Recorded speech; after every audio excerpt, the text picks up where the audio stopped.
Good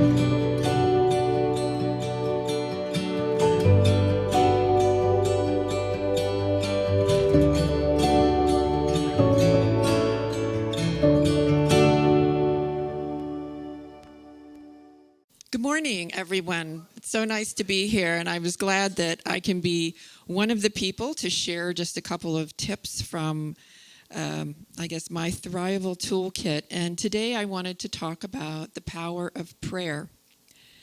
And I know I've talked a lot about meditation, and I'm really a meditator and all of that, and how important meditation and mindfulness is. But prayer is a bit of a different animal. It's a little bit different. It's active, for one thing, and it can be used in many ways. A lot of times, a prayer is simply a statement from our deepest heart of our intention for ourselves or our intention for someone else. It can be an unburdening when we're in a time of turmoil and pain, so that our pain is shared. But one thing that prayer assumes is that there is a recipient of some sort. And that recipient could be conceived of as God, as universal consciousness, spirit, or our own higher self. And this recipient embodies love in its highest expression. Many decades after I discarded Catholic dogma I was raised with, I discovered a new spiritual perspective that embodied kind of a combination of Eastern philosophy and metaphysics. And this perspective held that God, or our idea of God, which is the universal source of energy and life, creative, conscious, is our collaborator in this human life and only wants our highest good. And so prayer is an acknowledgement that all we need and want is already here. So we express gratitude for that, for what we desire, as if it's already accomplished. So as opposed to petitioning God, as I was raised with in Catholicism, you are acknowledging that everything you need is already present, it's already here, and you express gratitude for that. What I've discovered in my life is by treating God as my partner, albeit a partner whose pay grade is way, way above mine, right? Who desires only my highest good, I'm never alone, no matter what the circumstances. In times of great turmoil, I can shift my burden to the shoulders of this imagined or real spirit, and this gives me a chance to rest, regroup, and think more clearly. Years ago, when my son was going through the worst of his bipolar and anxiety disorder, I was terrified that he would commit suicide. I felt helpless, frightened, and heartbroken. Prayer was a way for me, in a sense, to give up. I gave up the burden of my own fear and aloneness, knowing and believing that someone, something else was in charge who knew way more than I did about what was needed. I could release my son into a greater caretaker, metaphorically. And it worked. Without feeling buried by my own fears and anxiety, I was able to see the circumstances more clearly and access resources more effectively for my son. Another time, years ago when I was working, I was very unhappy with my job. I could name, and I frequently did, all the things I didn't like about it. But because I had experience with what we called affirmative prayer, I decided to instead do a daily prayer of gratitude for all the things the job did give me and all the things I would like from it. So I began to focus only on gratitude for what it gave me And no surprise, little by little, my attitude started to shift. And then circumstances started to shift. Opportunities started to be presented. And my job did change into a career that I loved. So prayer, when you trust that you're praying into a higher power who is only love, makes you part of something larger than yourself. Your suffering, your joy, your burdens are shared, and you're not alone. In addition, the sharing of burdens means that you belong. Your suffering belongs, your joy belongs, your burdens belong. It all belongs. You are never outside of divine love. And I know that in our culture, sometimes loneliness and isolation can be a really terrible thing for people. It can be crushing and makes them feel so alienated. And prayer is a way that can help you to feel connected. And once you feel connected to this metaphorical partner, then other ideas might occur to you of what you could do. And science, not surprisingly, even backs this up. Dr. Paul Hokemeyer, a marriage and family therapist, says, prayer and meditation are highly effective in lowering our reactivity to traumatic and negative events. They are powerful because they focus our thoughts on something outside of ourselves. During times of stress, our limbic system becomes hyperactivated, which does two things. It thrusts us into survival mode where we freeze, fight, or flee the situation, such that we move away from the present state of being into a future state. This also shuts down our executive functioning and prevents us from thinking clearly. When we sit down and engage in prayer or meditation, we're able to shift away from this state into an intentional state where we can re-engage our prefrontal cortex, which is always a good thing, enabling us to make intelligent, mindful decisions. In summary, no matter what you may believe in, whether you believe in God, spirit, universal consciousness, or not at all, prayer is a way to state your deepest desire and intention. And you're speaking into that deepest part of yourself, your inner wisdom, your deepest knowing, so that your consciousness is your wise and loving partner. Thank you, and I would now like to introduce Dennis Pepe, who is going to continue.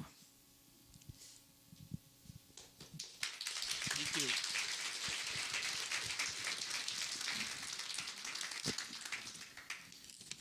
So in the email that Jake sent me, it said my talk could be like 4 to 7 minutes, and I read it as 47 minutes. So make yourself comfortable. The other thing I wanted to bring up real quick is in the video that Jake just showed us, did you guys notice that the beautiful white things on the wall behind him were house dusting implements? Do you think his partner put those up as a dust the house? There's the, yeah. So my talk is completely different than Kathleen's. A long time ago, I saw a bumper sticker that changed my life. That's how my brain works. It said, "Relax, nothing is in control." And it took me a while to figure it out, but eventually, because I thought about it a lot, so what does that mean? What does that mean? Relax, nothing is in control. And once I wrapped my head around it, I realized that as we age, you do realize that nothing is in control in your life. Things happen that you have no control of, right? And our egos want us to believe that everything is under control, right? I mean, we want to believe things are in control and act and being as they should, in our minds. And with that perspective, we are inevitably thrown into suffering, right? I mean, if something as simple as I want my son to be a lawyer when he gets up. I mean, when he grows up, right? No, when he gets up, that would be even better. But and you're attached to this idea, and as your son gets older, you realize he's not going to be a lawyer, right? He's going to be a musician or something like that, and it creates a little bit of suffering inside of you. That's a really simple way to put it. But if you are attached to ideas of how your life should be or how the government should be, you will suffer. And if you're not attached, and that's where the relax part of this bumper sticker comes in, is relax. Nothing is in control. If you can let go of your attachments to how things should be, you feel much better. There's way less suffering in your life, right? Things happen on the news, and like George Carlin was brilliant at this, where he just observed human behavior, right? And he just made fun of us over and over and over again because we're idiots often, right? I mean, if you look at the human behavior from that perspective, it's like anything could happen. People do stupid stuff, right? So that's the first thing that allowed me to thrive, was just relax and realize that nothing is in control.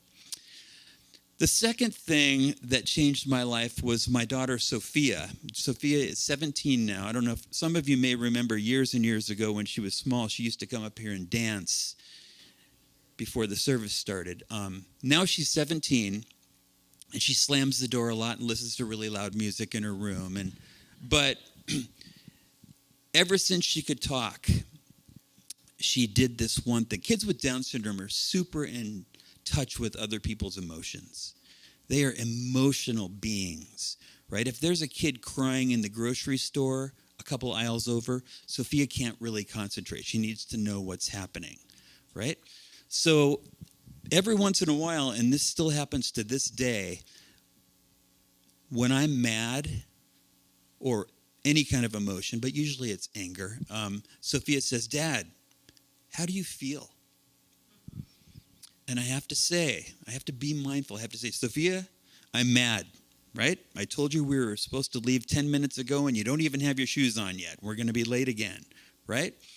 And then, through the grace of God, 20 minutes later, she always says again, "Dad, how do you feel?" And it's at that point that I have to look inside and decide how I feel, right? And it seems like it would be cruel and stupid to say, "I'm still mad." I have to say, I'm okay now, Sophia. I'm a little frustrated, but we're going to go have a good time. Let's go. So just her asking me makes me be mindful of my feelings and how I'm presenting them and how I want to present myself to the world. And that part changed my life. Just the fact that she forced me to be mindful. I mean, how many people in here have gotten up in the morning and had something bad happen, and then you're in a bad mood the rest of the day, right? It's happened to us all. But if you're hanging around Sophia, she'll be like, "What's the matter? How do you feel?" And then you start feeling silly saying the same thing all day long. "I'm still mad, I'm still mad, I'm still mad," right? So that's been a great thing for me. The last thing I'll say about Sophia and the bumper sticker is I was previously married and I had twins. And having twins was really a shock. I mean, we weren't even married, and we had twins. And so it was really, really hard to raise them. So then when I met my second wife, she said, I want to have a baby. And I was like, I already did that. But she talked me into it. And in my mind, I was thinking, she's a little bit younger than me. She'll have all this energy. I already raised twins. We'll have a normal kid, and it'll be easy. Right? So Sophia's born, and she's born in heart failure. So within the first, 2 months of her life, she had to have 2 open heart surgeries. She has Down syndrome. It was insane. She forgot how to eat. We had to tube feed her for years. And it just goes to show you that, having the attachment to an idea, my idea of, this will be easy. Nothing's in control. The opposite happened. And yet, she's been the greatest thing that's ever happened to me in my life. So that's it for me. Thank you. Oh, next up is Kim.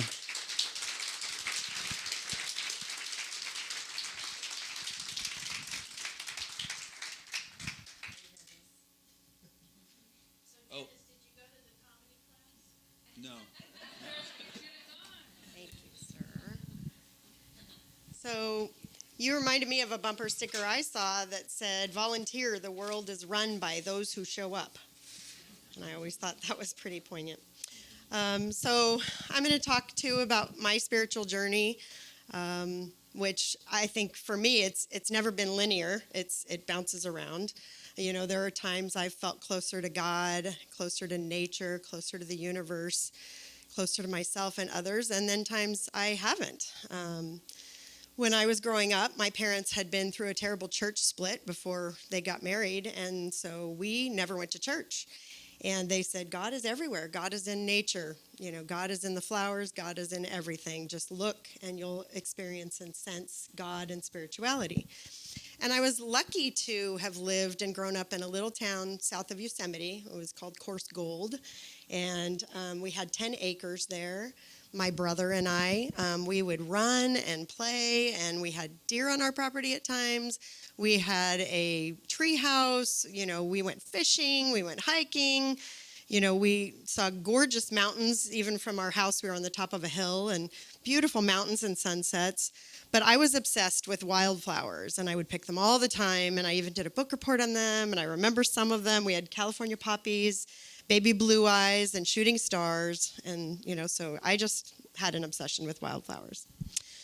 Later on in my life, I married my soulmate, and we've been married for almost 38 years, and I knew him when I was born, so it's kind of a weird story.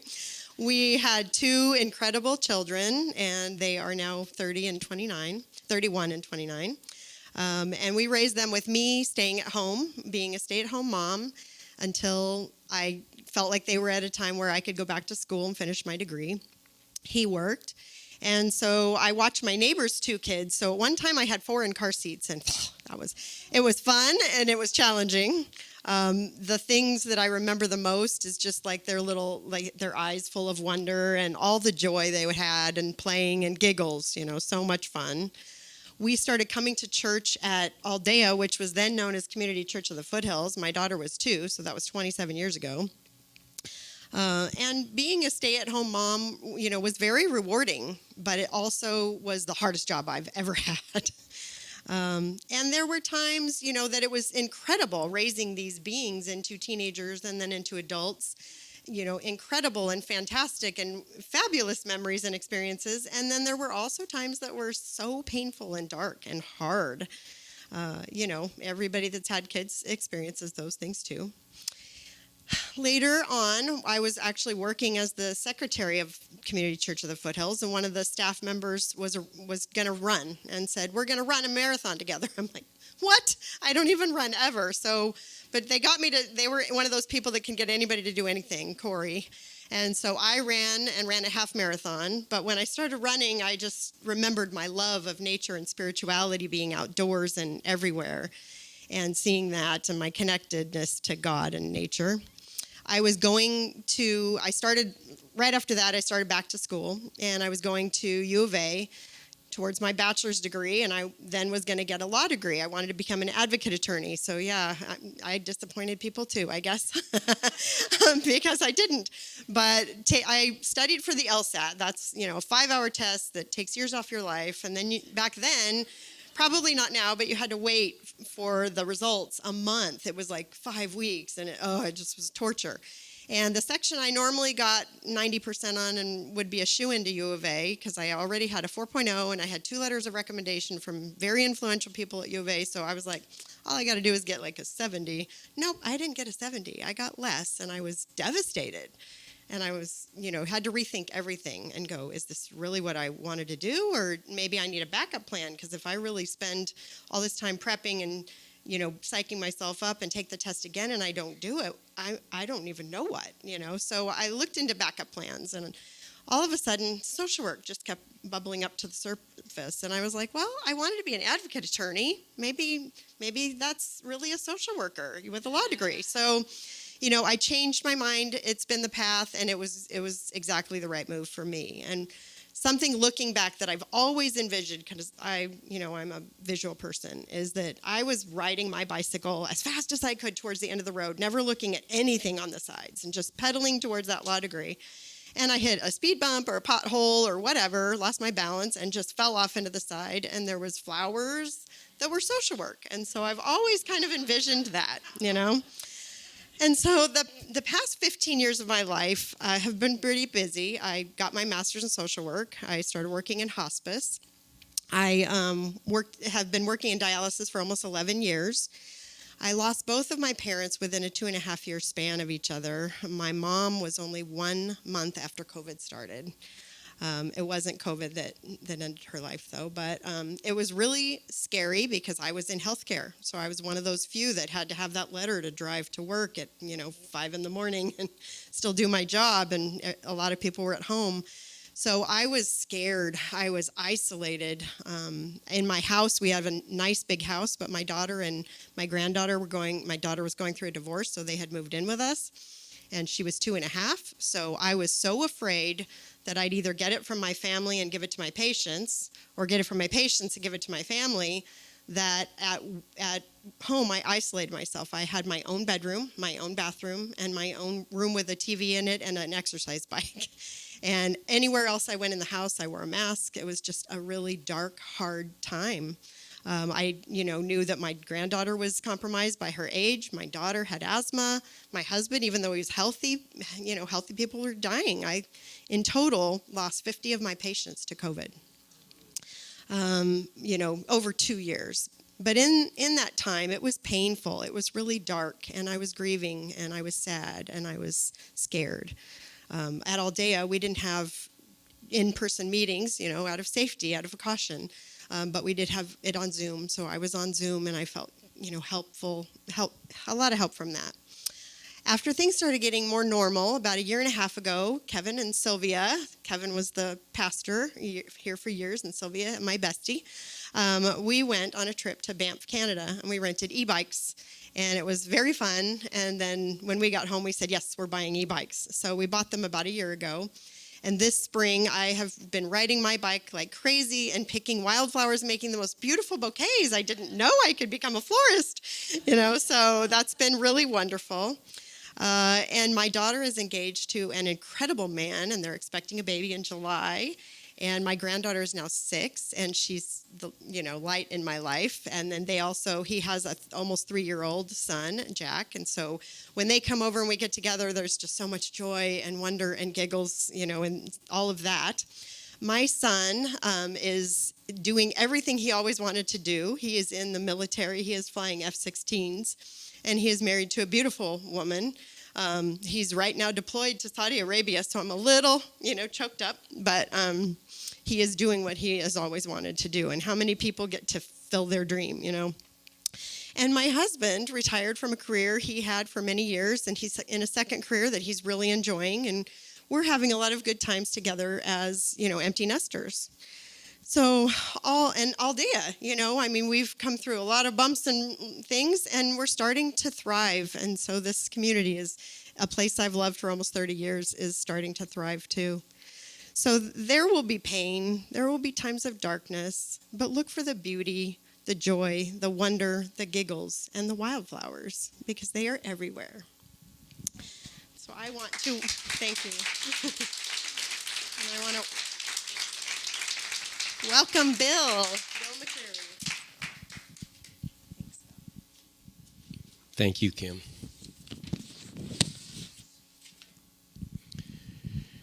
This is way scarier than playing music. It's so easy with the notes and the words and everything, you just execute it. So we'll see how this goes. But anyway, I thought I'd start out with a little prayer that has been meaningful to me throughout my life. It goes, "Dear God, so far today I've done all right. I haven't got, it's worn out for me like holding it. I haven't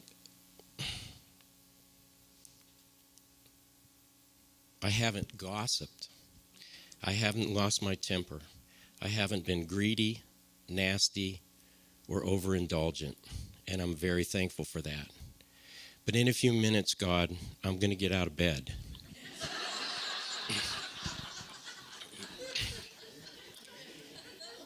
And from then on, I'm probably going to need a lot of help. Amen."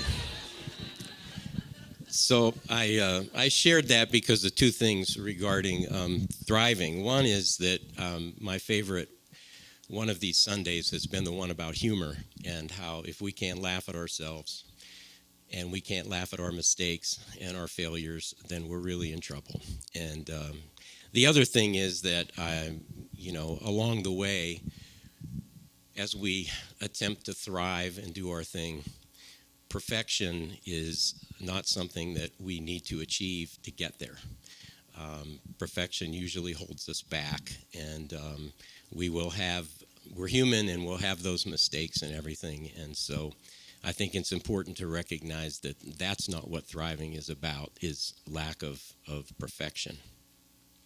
So I want to share a personal story with you, and then 3 things that I've learned in my life and as a therapist, which I think will be helpful to you, I hope.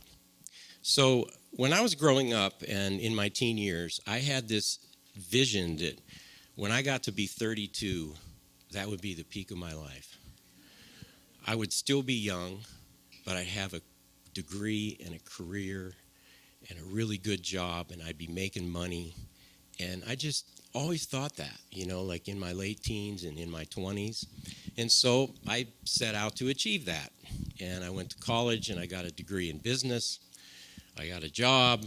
I was making some pretty good money. I got married to my girlfriend. And with all of those things that you would all think are good, I found myself when I was 32 completely miserable. It was like, what happened to this? I did it all just like I planned it, but I was a very, very unhappy guy. So I decided at that particular point in time, as my first marriage was dissolving, that I would take a risk. And this is sort of the key of my story, is that sometimes to thrive, you need to take a risk. And I quit my job, which was a pretty good paying job. It wasn't great, but it was pretty good. I moved to Flagstaff, and I started a degree in educational psychology with an emphasis in counseling, which is really what I wanted to do. At that point in time, I had a part-time job that didn't pay very well. I was definitely poor. I lived in a converted garage without a heater, but it had a little wood stove in it. And in Flagstaff, that's pretty important. But it was cheap. I was newly divorced, and I was paying tuition. And I was so happy. And I'm like, what? This does not make sense, right? And so that risk for me really paid off. I was 34 at the time. I'm 68 now. That was actually right on the nose a half a life ago. And from that decision on, I feel like my life turned around and I began to thrive because I was in the flow. You know, there's something, you probably all experience this. You make a decision and all of a sudden you feel like, whoosh, like, wow, where did that come from? There's all this energy and things start happening and it's like things changed and it was like, it was great. So I was very happy about that. And I did get my degree, a master's degree in educational psych, and got as a licensed therapist. And of course, worked for years in different aspects of counseling and nonprofit work. And I loved every minute of it. Just wasn't really cut out for the business world, but I just really liked the nonprofit work. So I really didn't do a lot of therapy, but I did it for a while, a few years. And I had this little personal experiment going on when I would counsel somebody in our first session. There's a lot to do in a first session, you know, got to get all the papers signed and make sure you're engaging in treatment and all that. I would start out, the first question I'd ask somebody all the time was, what do you think the meaning of life is? I always did that for every single client that I saw. And they would some people, they would look at me and go like, what? You know, and I'm like, what do you think the meaning of life is? I mean, why are we here? What is this all about? And I found over my time doing that most people who were really in trouble answered that question the exact same way. Any idea? I don't know. And they wouldn't, and I'd be like, well, you know, think about it. I don't know. They had really no thought about it, which I found fascinating. And what sort of this, or how I want to tie this in, is that's the thing that I love most about Aldea, is that it gives you a chance to make up your own mind about that.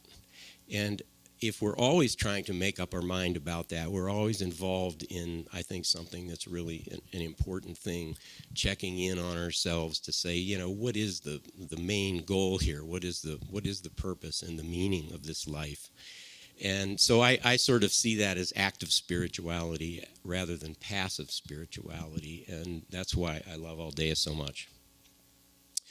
So the other thing that I learned in doing therapy was that generally you can boil therapy down to 3 things, and it's something that you can really do by yourself.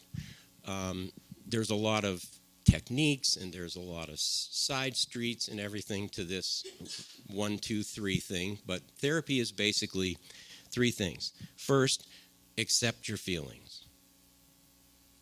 Not an easy thing to do a lot of times, but sometimes people feel that they can't move on until these feelings go away. And I think a lot of times in therapy, it's more about talking about how you can manage to continue on even though you have those feelings.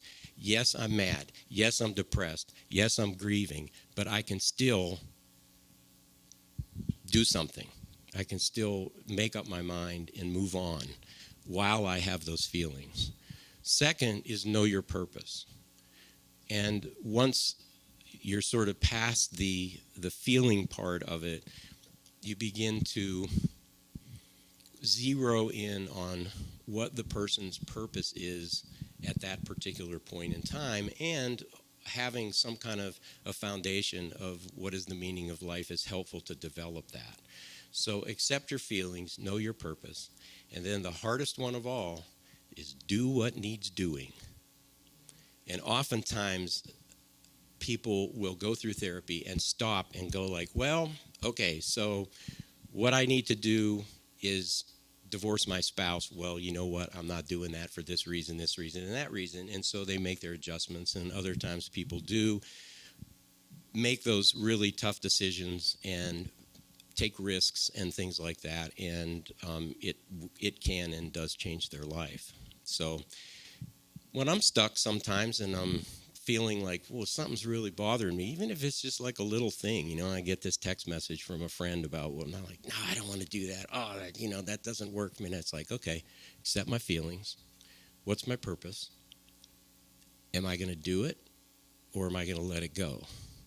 That was always my favorite bumper sticker. It was a picture of Buddha in the lotus position, and it just said next to it, just let that shit go.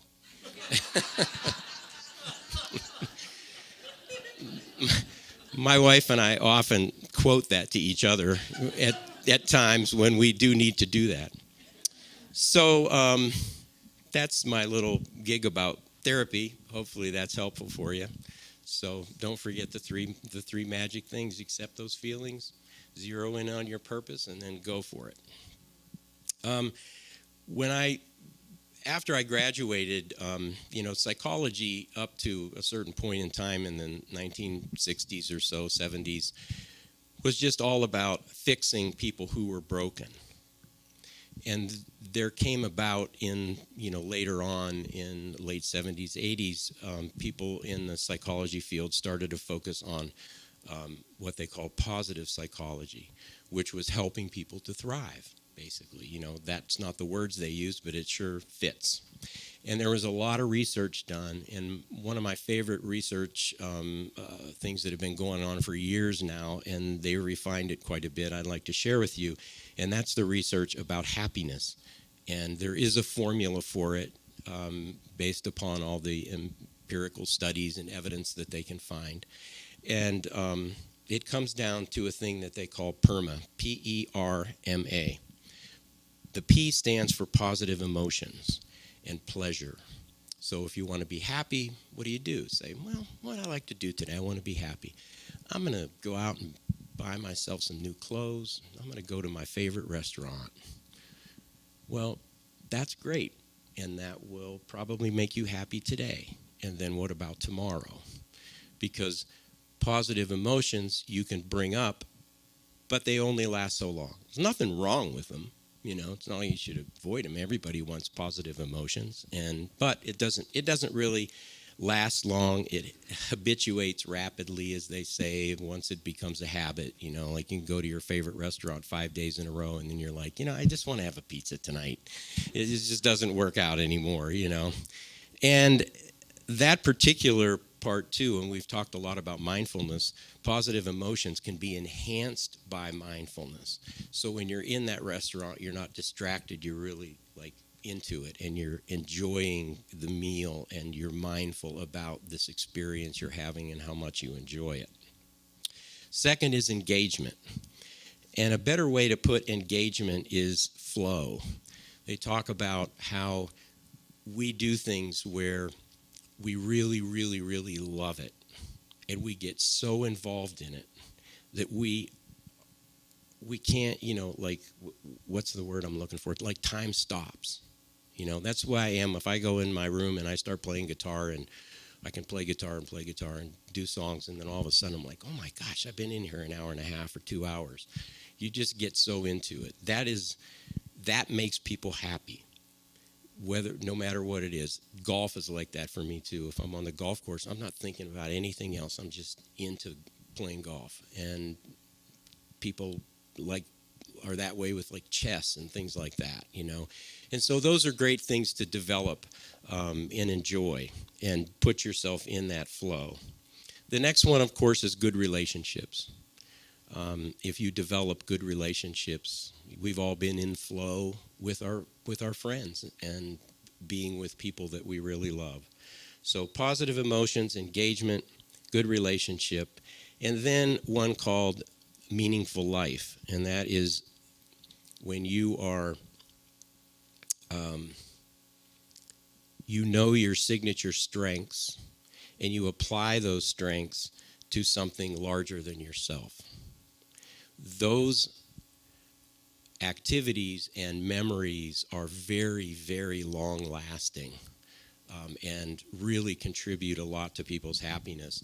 And a personal experience I had, obviously I've over the years taken a lot of vacations, but I was lucky enough at one point in time to go to Peru with my wife and daughters, and we decided that we wanted to kind of really get into the culture. So we got with a volunteer organization, and we were there for 2 weeks. The first week we volunteered at a preschool, and the second week we traveled around and went to Machu Picchu and all the things you do in Peru. And if I think back on my vacation, the best week I ever had on vacation was in that preschool. And I can't speak Spanish. I was the copy machine because they didn't have one, and the kids had to take stuff home. And so I would make like 25, this is how you spell pantalones. I learned a lot of Spanish doing this. But, that was a truly meaningful experience that I had. And when I think about that week or see pictures, I always am very happy thinking about that. And last are accomplishments. And we all want to be accomplished and achieve things. But that is a rather tricky, accomplishments are tricky because you can kind of get caught up in, well, was that good enough? Or what kind of accomplishments have I had? So I will share this to end. This is from the philosophy of Charles Schulz. If you know Charles Schulz. So he says, here's a little quiz for you. Name the 5 wealthiest people in the world.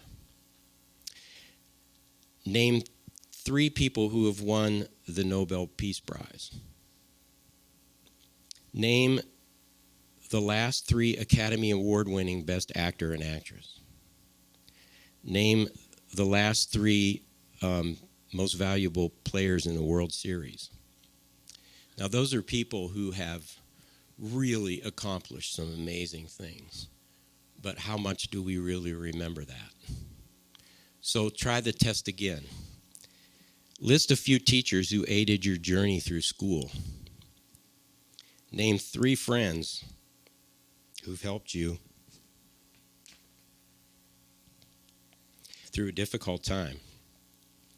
Name 5 people who have taught you something worthwhile. Think of a few people who have made you feel appreciated and special. Think of 5 people you enjoy spending time with. So that's another way to look at accomplishments is sort of from the inside out rather than the outside in. So I now get to dismiss you guys to, what's it called? Your groups.